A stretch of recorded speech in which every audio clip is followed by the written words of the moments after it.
Gênesis capítulo 4, por favor, abra a palavra de Deus, o livro de Gênesis, capítulo de número 4, primeiro livro da Bíblia, Gênesis, capítulo 4.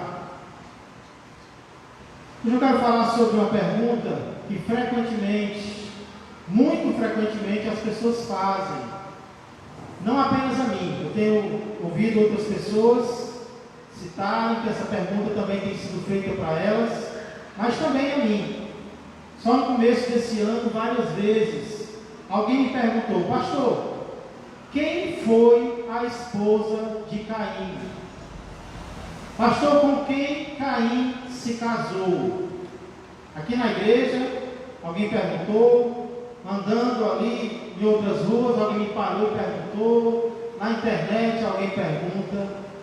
Eu acho que poucas esposas são tão faladas quanto a esposa de Caim. Todo mundo pergunta sobre essa mulher, fala sobre essa mulher, e ela é citada aqui em Gênesis capítulo 4, verso de número 17. Gênesis 4, 17 diz assim: e coabitou Caim com sua mulher, ela concebeu e deu à luz a Enoque.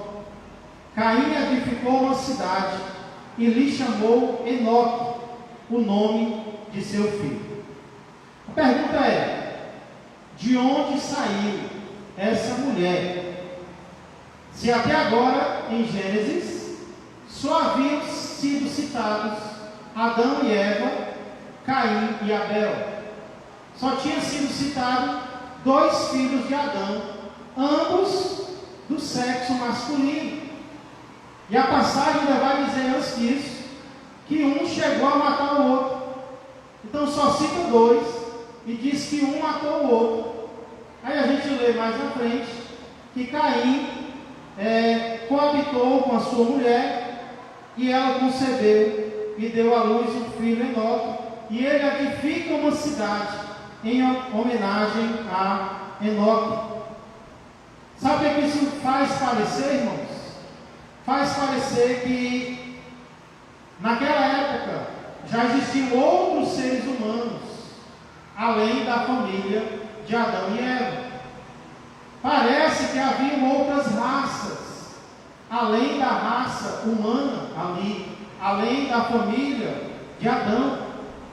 Até porque os versos anteriores vão mostrar que após matar o seu irmão, Caim fica com medo que alguém o encontre e o mate também. Tenho medo que alguém me encontre e me mate. A gente fica perguntando: alguém quem, Caim? Alguém quem? Se só tinha você, seu irmão, você matou o seu irmão e agora você está com medo que alguém te encontre e esse alguém te mate. Alguém quem será, irmãos? Que existem várias raças. Será que Deus não criou apenas a raça humana através de Adão e Eva? Será que antes de Adão já existiam outros seres humanos na Terra? Ou será que a Bíblia é um livro que se contradiz, como alguns pensam? Será que a Bíblia é um livro que não merece confiança? É um livro cheio de erros, cheio de contradições? Como é que a gente explica essa questão? Como eu disse, uma das mais frequentes, uma das perguntas mais frequentes. Nós precisamos entender algumas coisas, irmãos. E a primeira coisa que nós precisamos entender é que, biblicamente falando, Adão e Eva são os pais de todos os seres humanos. Biblicamente falando, Adão e Eva são o começo, o pai e a mãe de toda a raça humana, de todos os seres humanos. Apesar de alguns acreditarem em algo chamado pré-adamismo. E o que é isso, pastor? Pré-adamismo. Essa teoria ela foi defendida por um tal Isaac de sei lá o que é um nome francês, eu não estudei francês ainda, então não vou me arriscar, mas lá pelo século XVII, ele defendeu que Adão não teria sido o primeiro homem, mas só o tronco da raça hebreia, o tronco que se refere aos judeus, aos hebreus. É por isso que a Bíblia fala sobre ele. Ele acreditava que antes de Adão, a terra já era povoada. Antes de Adão já tinha seres humanos, já tinham seres habitando a terra. E ele dizia que estava baseado na Bíblia. Ele se baseou em alguns textos de Gênesis, esse livro, no qual nós lemos esse versículo, e também algumas expressões do apóstolo Paulo lá em Romanos. Felizmente, esse sujeito chamado Isaac, que era calvinista, acreditava na eleição, acreditava na determinação divina, soberania divina, sem escolha humana. O ser humano não tem liberdade, é nisso que o calvinismo acredita. Posteriormente, esse homem se retratou, ele abandonou essa ideia que ele tinha e também abandonou o calvinismo. Graças a Deus, né? Por que, pastor, ainda bem que ele abandonou essa ideia? Irmãos, existem duas coisas muito claras nas Escrituras. Primeiro, Adão é o pai de todos os seres humanos. Isso é muito claro nas Escrituras. E um dos locais onde isso é citado é Atos, capítulo 17, verso 26, onde Paulo, pregando, diz o seguinte: de um só, Atos 17, 26, você pode anotar e depois examinar em casa.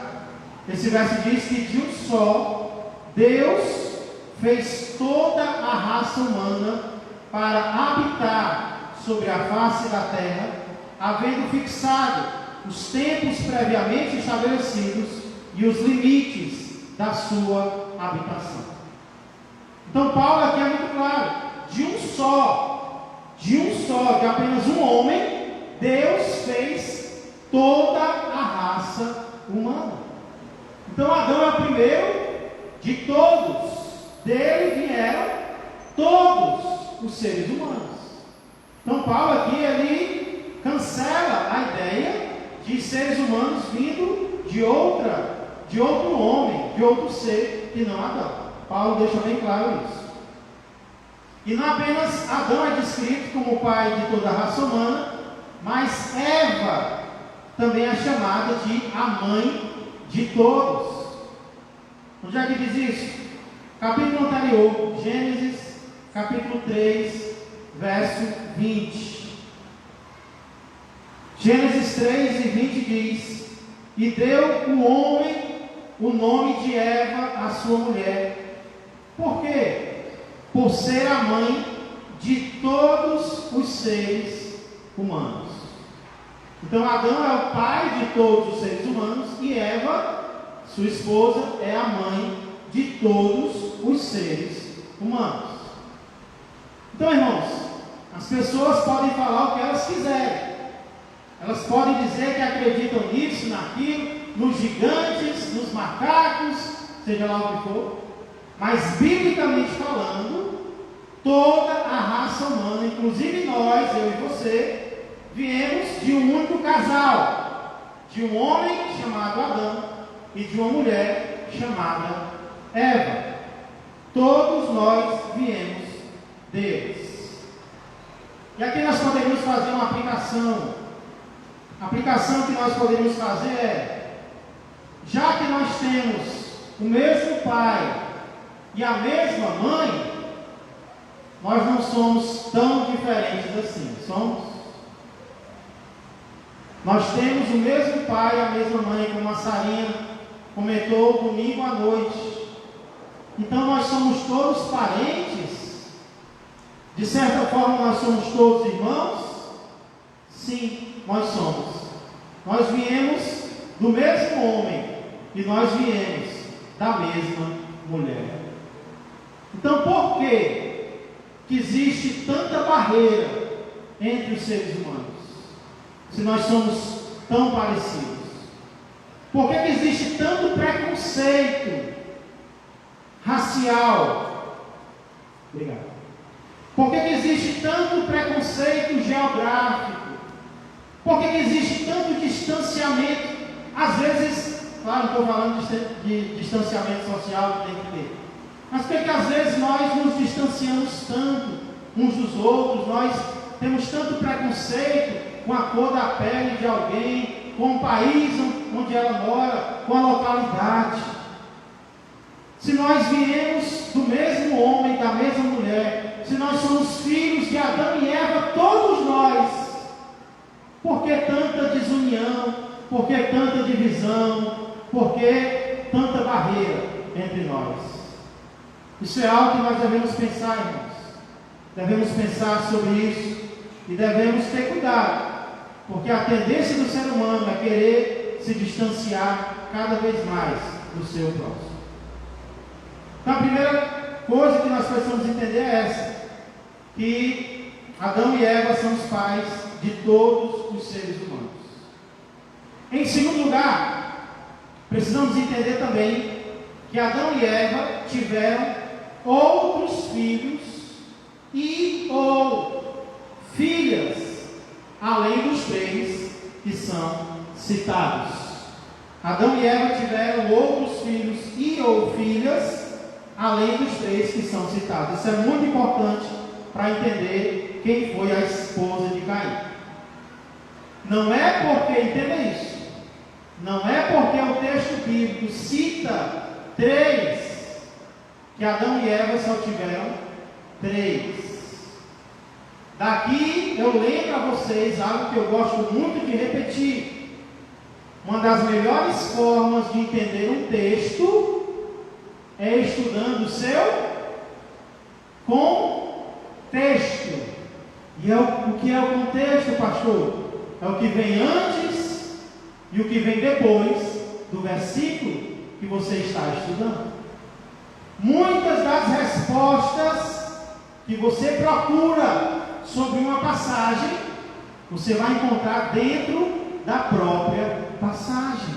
Se você ler alguns versículos antes e se você ler alguns versículos depois, isso já vai te dar algumas respostas, isso já vai responder algumas perguntas que talvez você tenha. Então, olha comigo, volta um pouquinho, nós lemos Gênesis 4:17. Volta comigo para o versículo 1, Gênesis 4:1. Raciocina comigo aqui. Gênesis 4:1 diz o quê? Coabitou o homem com Eva, sua mulher. Isso que foi antes de tudo. Coabitou, ou seja, teve relações, o homem com Eva, sua mulher. Esta concebeu e deu à luz Deu à luz a quem? A Caim. Então disse: adquiri um varão, adquiri um homem, adquiri um filho homem, com auxílio do Senhor. Pergunta que eu faço é: por que Eva agradece o fato de ter nascido um filho homem? Porque Eva não agradece simplesmente o fato de ter dado a luz. Senhor, obrigado porque eu dei a luz com o auxílio do Senhor. Por que ela agradece por um filho homem?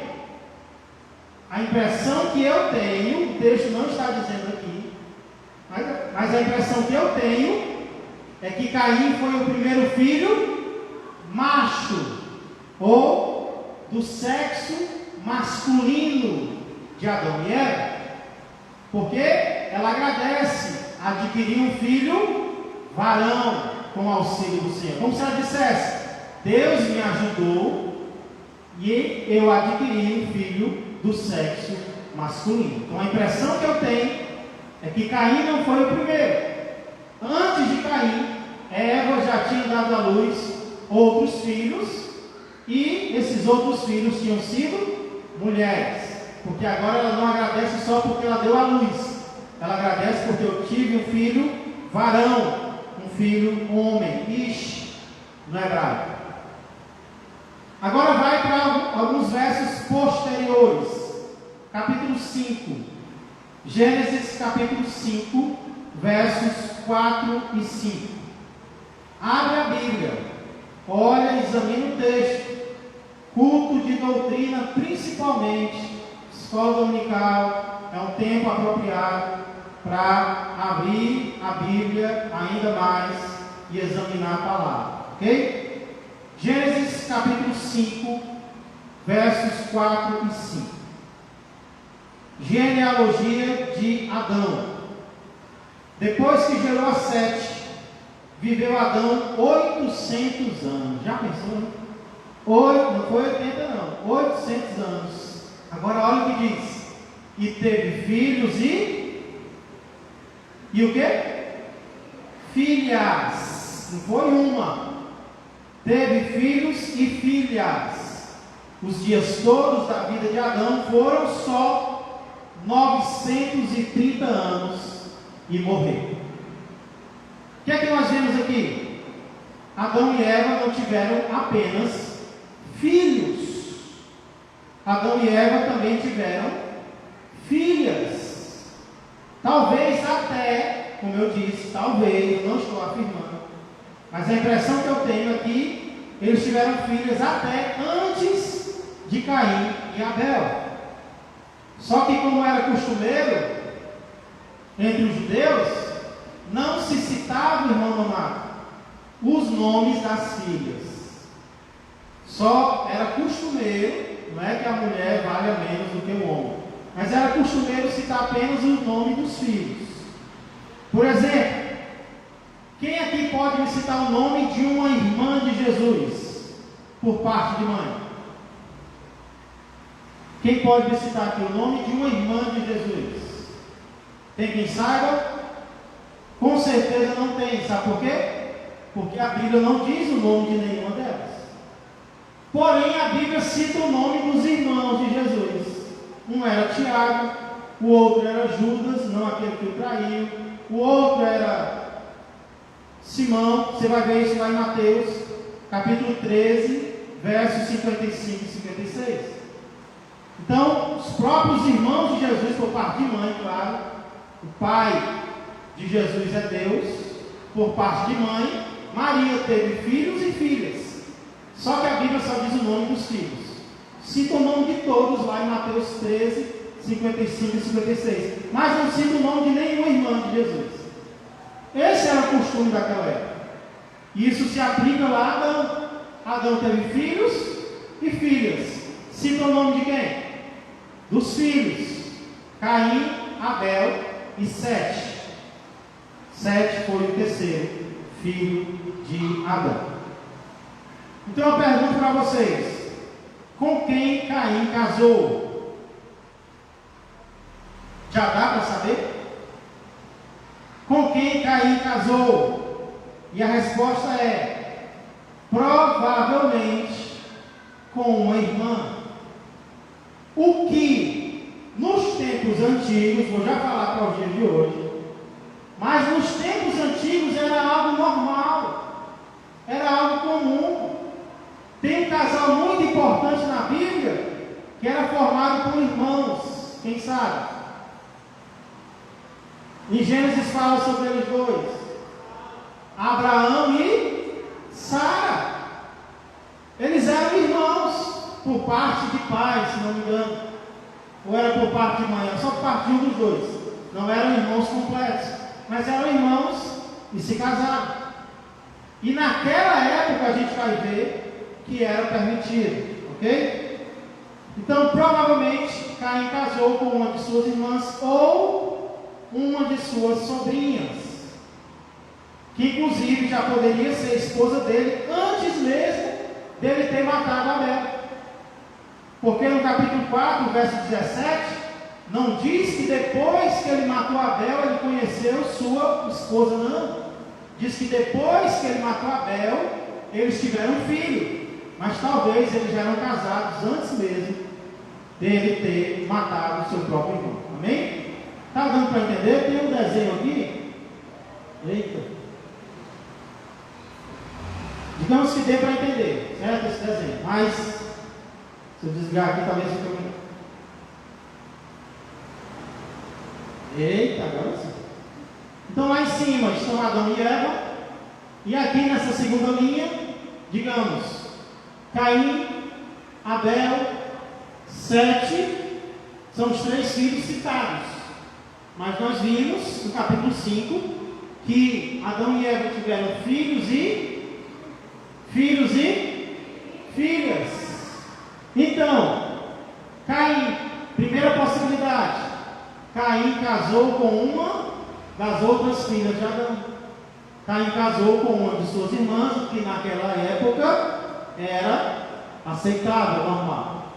Ou então, outro irmão de Caim se casou com outra irmã dele, tiveram um filho ou uma filha, e Caim casou com uma sobrinha ou uma parente próxima. Então, provavelmente, a esposa de Caim era sua irmã, ou sua sobrinha, ou parente próximo dele. Inclusive,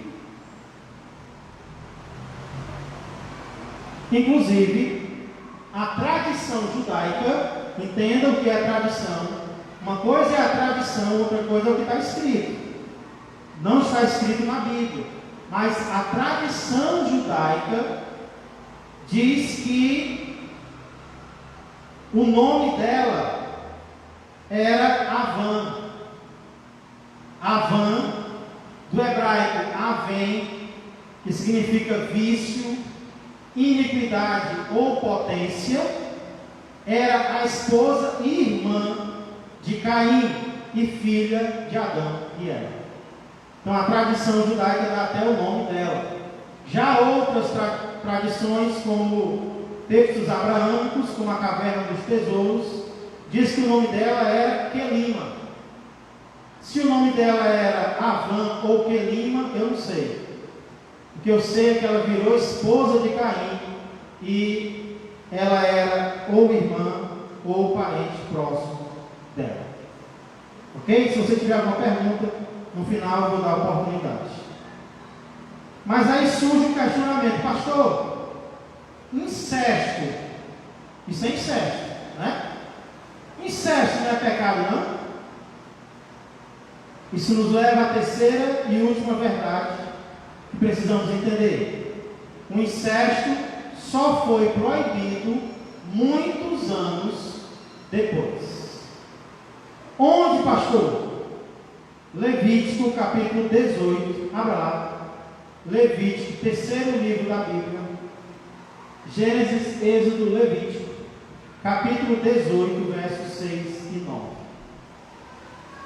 Todo o capítulo 18 de Levítico fala sobre uniões que não agradam a Deus. Não é toda união que agrada a Deus. Não é todo casamento, não é todo relacionamento físico que agrada a Deus. A Bíblia coloca limites. E aqui em Levítico 18, 6 a 9, vai citar algumas uniões que não agradavam a Deus. Amém? Terceiro livro da Bíblia, Levítico 18, versos 6 a 9. Nenhum homem se chegará a qualquer parenta da sua carne para lhe descobrir a nudez. Descobrir a nudez aqui é uma figura de linguagem para ter relações com ela. Então nós poderíamos ver assim: nenhum homem se chegará a qualquer parenta da sua carne para ter relações com ela. Eu sou o Senhor, sou eu que mando na vida de vocês. Não descobrirás a nudez de teu pai e de tua mãe, ela é tua mãe. Interessante o texto dizer isso. Eu li outros dias atrás sobre um filho e uma mãe que estavam completamente apaixonados um pelo outro. Estavam tendo um relacionamento e ninguém podia julgar, ninguém podia condenar, ninguém podia falar nada, porque era amor. Era amor, então é aceitável, né? Tudo que é amor, a gente tem que aceitar. Está repreendido em nome de Jesus. Não descobrirás a nudez de teu pai e de tua mãe. Ela é tua mãe. Não lhe descobrirás a nudez. Não descobrirás a nudez da mulher de teu pai. Tem um caso lá em 1 Coríntios, capítulo 5, onde isso acontece. É nudez de teu pai. Agora olha, a nudez da tua irmã, filha de teu pai, ou filha de tua mãe, nascida em casa ou fora de casa, a sua nudez não descobrirás. Então, aqui em Levítico, muitos anos depois, o incesto é proibido. Aí alguém pode perguntar, mas pastor, por que isso é proibido lá em Levítico? Por que não é proibido logo no início? Por que Deus só proibiu depois? Por que Ele não proibiu no começo? Irmãos, por dois motivos muito simples. Primeiro, porque por algum tempo era necessário. Era necessário, era o jeito. Só tinha uma família na terra. Só tinha irmãos. Então foi necessário que os irmãos se casassem entre si. Não tinha mais seres humanos. E mesmo assim a população da terra foi crescendo. Então no começo era necessário que parentes se casassem entre si para que a população da terra crescesse. Hoje em dia não é mais necessário, né? A população da terra já está muito crescida, não tem mais essa necessidade. Tanto é que foi proibido. Graças a Deus por isso, né? Segundo motivo, porque Deus só proibiu depois. Porque por algum tempo era saudável. Por algum tempo era seguro. Adão e Eva foram criados geneticamente perfeitos. Eles não tinham problema nenhum. Problemas genéticos vieram depois do pecado, e com muito tempo depois, os problemas genéticos foram se desenvolvendo. Isso explica porque no início as pessoas viviam em média quantos anos? Que nem hoje, 80, 70. Antigamente as pessoas viviam em média 900 anos, 800 anos. Teve um que chegou a 969, quase chega nos 1000. Por quê? Porque a estrutura genética era perto da perfeição. Aí o tempo foi passando, o pecado foi aumentando, e com o pecado também vieram os problemas, as doenças.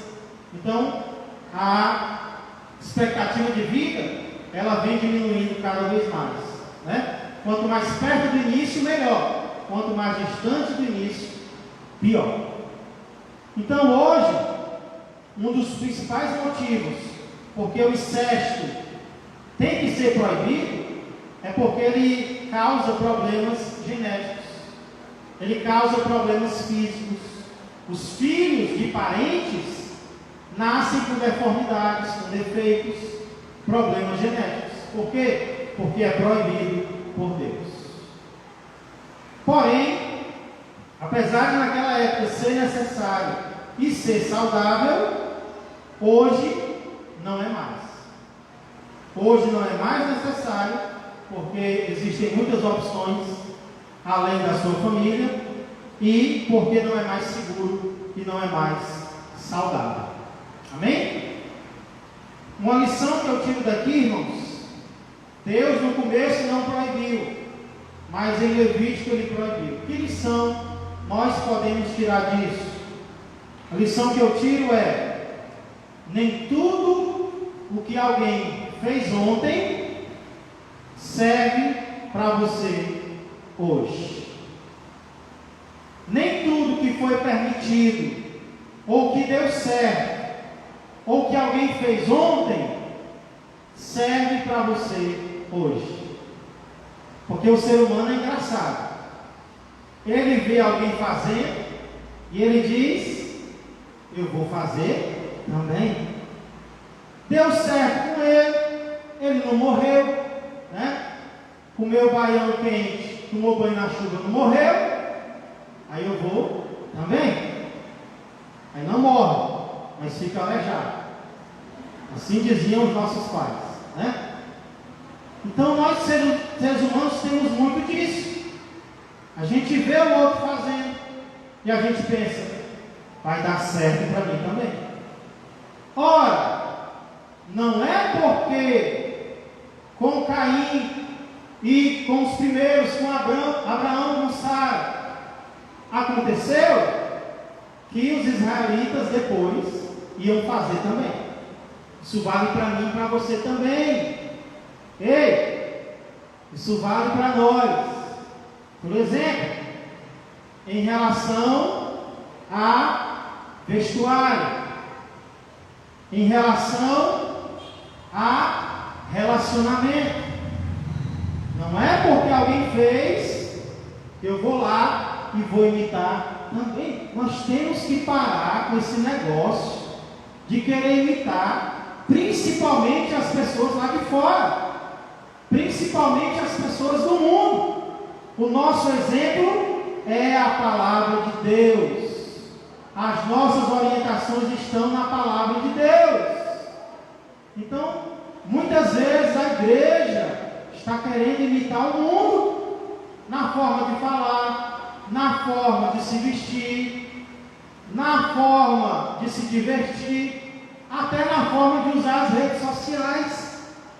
A gente olha assim, cadê a diferença do crente e do descrente na rede social? A gente não vê mais, está se perdendo essa distinção. Deixa eu dar um exemplo. Eu conheço casais que casaram rapidamente e deu certo. Estão casados até hoje. Agora isso significa que para um casamento dar certo tem que ser desse jeito, tem que casar rapidamente. Isso é uma lei que vale para todos? Ou é uma lei que funciona para alguns e para outros não? Tem que se conhecer mais, especialmente os mais jovens. Tem que se conhecer mais, tem que orar mais. Então não é porque alguém fez, deu certo, então agora eu vou fazer também, porque vai dar certo comigo também. Ei, não é assim não. Outro exemplo. Casal se ajuntou e depois casou e continua casado até hoje. Aí então primeiro eu me ajunto, depois eu caso para poder dar certo. Eu posso tirar essa conclusão? Porque um casal se ajuntou ou já se converteu junto e depois casou e está bem até hoje, quer dizer que se ajuntar é aprovável? Pastor, mas deu certo, o casal morava junto, depois de um tempo em que eles casaram, e aí está dando certo, vai dar certo comigo também. Ei, é o mesmo erro.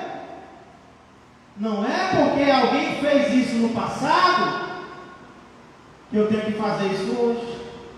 Não é porque serviu com alguém no passado que vai servir para mim hoje. Já se ajuntou? O que eu digo? Já está junto? Então agora casa. Vamos orar, vamos procurar o casamento. Mas qual é a ordem correta? Primeiro casar e depois casa. Primeiro casar, aliança, e depois casa, moradia. Esse é o padrão, é isso que tem que ser seguido. Pastor, já cheguei na igreja junto, me converti junto, amém. Venha como estás, e Deus vai fazer um milagre. Deus vai fazer a obra, como eu tenho visto várias vezes, graças a Deus. Casais vieram juntos, às vezes só vem um. Aí ali começa o trabalhar de Deus, começa a oração, começa a palavra, e aí Deus faz a obra, o milagre acontece. Agora nós não podemos relaxar, igreja. Jovens, cuidado. Vamos ter discernimento, vamos orar, vamos pedir conselho e vamos seguir o conselho, né? Porque às vezes pede conselho, mas aí depois faz tudo ao contrário. Amém? Então, pastor, o que é o correto? Correto é eu buscar a orientação de Deus para mim. Correto é eu buscar a orientação de Deus para a minha vida. Ah, mas assim, assado, cru. Você vai tirar exemplo de tudo, mas você não vai imitar tudo cegamente. Especialmente aos jovens aqui, cuidado, não relaxa, porque depois está chorando e não sabe por quê. Papai não avisou, mamãe não disse nada, pastor estava nem aí, e o pastor avisando. Não, pastor, não fala sobre namoro. Vou falar mais, mas faz tempo que eu falo, tenha cuidado, olha, isso é com amor, irmãos, é com amor, é para poupar de algumas coisas, porque o mundo está aí, e Satanás está aí para dar rasteira em qualquer um. Amém? Glória. Então o que nós vamos fazer? Vamos buscar orientação para mim. Senhor, com fulano aconteceu assim, com ciclano foi assim, abençoa, Deus, que dê certo. Eu só oro para dar certo. Se vier me procurar minha esposa, a gente vai orar para dar certo. Mas a gente também vai dar conselhos em relação a isso. Então procure a orientação para você. O mundo está fazendo assim. O mundo está se vestindo assim, o mundo está usando as redes sociais assim. Como é que o Senhor quer que eu use? Porque eu sou o povo teu, eu sou a igreja tua, eu sou teu servo, e eu vou receber a recompensa do Senhor. Amém? Para toda fidelidade tem recompensa. Irmãos, ficou entendido? Quem foi a esposa de Caim? Com certeza, uma parente próxima, ou irmã, ou sobrinha, ou algo parecido, e naquela época era a única maneira, e tinha saúde para isso, tinha proteção para isso. A terra cresceu, se populou, né? Os prédios que digam aí, os bairros populosos. Hoje em dia, nós vivemos outra lei, e precisamos buscar a orientação de Deus para essa nova lei. Amém? Alguma pergunta sobre este assunto? Ficou esclarecido? Se não tiver nenhuma pergunta é porque ficou claro. Graças a Deus. Né? Amém. Se vocês tiverem alguma pergunta, algum assunto, pastor, eu gostaria que fosse tratado sobre esse assunto, eu tenho uma dúvida, eu estou fazendo uma lista de assuntos às quintas-feiras, para nós tratarmos, entendermos algumas coisas, assuntos doutrinários, e vamos passando para vocês aos poucos, tá bom? Vamos orar com o Senhor, vamos ficar de pé, agradecer a diaconisa Sara pela água. Glória a Deus. Tem alguém que estava afastado dos caminhos do Senhor e quer voltar, quer se reconciliar hoje? Alguém que quer receber Jesus como seu Senhor e como seu Salvador? Como ele disse, eu sou o teu Senhor. E quando ele se torna o nosso Senhor, ele transforma a nossa vida. Mas para isso nós precisamos entregar o controle da nossa vida a ele. Será que tem alguém que quer receber Jesus como Senhor e Salvador, ou quer se reconciliar com ele? Vamos orar. Querido Deus e amado Pai, obrigado, Senhor, porque a Tua Palavra tem resposta para todas as principais perguntas do ser humano. A Tua Palavra não especifica os nomes de todas as pessoas que existiram, mas ela nos dá exemplo de todas as situações. Muito obrigado, Senhor, por este livro tão precioso. Obrigado, Senhor, por este livre acesso que nós temos à Tua presença por meio da oração. E nós pedimos agora, Senhor, nos ajuda, nos dá sabedoria, para que possamos distinguir a Tua vontade para as nossas vidas, porque o Senhor tem uma vontade específica para cada um de nós. E muitas vezes nós estamos olhando para fulano, para ciclano, e não estamos nos perguntando o que o Senhor quer para mim, o que o Senhor quer para a minha vida. É algo singular, é algo especial, é algo preparado, é algo maravilhoso, é algo espetacular, porque o Senhor é um Deus assim para cada um de nós. Então ajuda-nos agora a entendermos mais e mais a Tua vontade para as nossas vidas e colocarmos em prática. Eu peço que o Senhor abençoe os homens desta igreja, que sejam líderes do lar, trabalhadores dedicados, servos na igreja. Eu oro pelas mulheres, Senhor, que são tão batalhadoras, tão lutadoras. Pai, que a cada dia elas estejam de pé na Tua presença, batalhando em oração pela sua família, pelo seu esposo, pelos seus filhos, pelos seus colegas de trabalho, seja lá onde for. Pai, eu peço pelos jovens, Pai, que tenham uma força tão grande, que tenham também sabedoria, que tenham paciência, que tenham graça, que sejam cada dia diferentes dos jovens lá de fora, para que os jovens lá de fora vejam, Senhor, que Jesus transforma, que Jesus não dá uma vida qualquer, Jesus dá uma vida maravilhosa. Abençoa os adolescentes, abençoa as crianças, que sejam protegidas pelo Senhor. Pai, oramos pela situação do nosso país e do mundo inteiro em relação ao coronavírus. Nós cremos que o Senhor é a cura.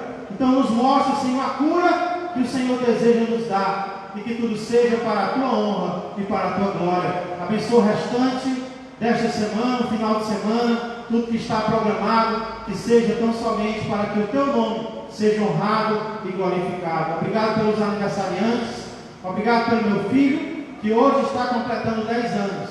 A minha oração, Pai, é que ele cresça nos Teus caminhos, desejando ser obediente a Ti, que não seja feita a minha vontade na vida dele, mas a Tua vontade. Abençoa todos nós, os enfermos, desanimados, os indecisos. Pai, abençoa a todos, em nome de Jesus. Que a graça do Senhor Jesus, que o amor do Pai e que a comunhão do Espírito Santo permaneçam e cresçam mais e mais na vida e na família de todos vós. Uma ótima noite a todos. Que Deus nos abençoe.